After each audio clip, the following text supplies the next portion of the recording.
মরে যাওয়ার 24 ঘন্টার মধ্যে আপনার শরীরের সাথে কি কি আচরণগুলো করা হয় সেটা কি জানেন আপনি?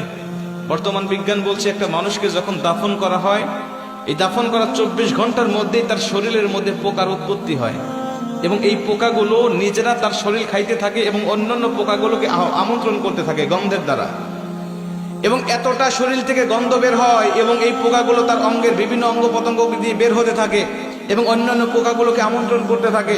এবং এই লাশের বয়স যখন 3 দিন হয়ে যায় তখন তার নাকটা সর্বপ্রথম পচে একদম শেষ হয়ে যায়। সব ঠিক আছে, আপনার হাত পা শরীর সব ঠিক আছে, কিন্তু সর্বপ্রথম আপনার নাক পচে যাবে এবং এখান থেকেই পচনটা শুরু হবে। এখান থেকেই পোকা পুরা শরীরের বাহিরে চলে আসবে, পুরা শরীরের বাহিরের অংশগুলো খাইতে থাকবে।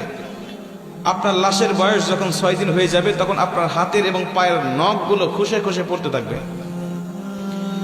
আপনি শুয়ে আছেন কবরের মধ্যে, কিন্তু আপনার হাতের নখও নাই, পায়ের নখও নাই, খসে পড়ে গেছে। 9 দিন যখন